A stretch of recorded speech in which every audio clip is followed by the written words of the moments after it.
فهب لي من لدنك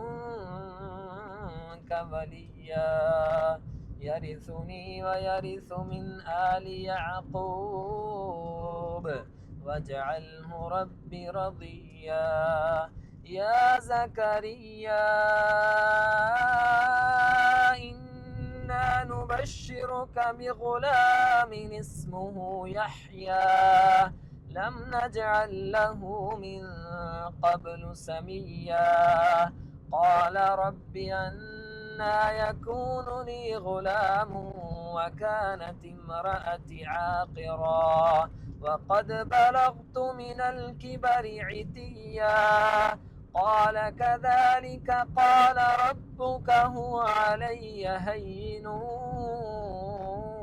وقد خلقتك من قبل ولم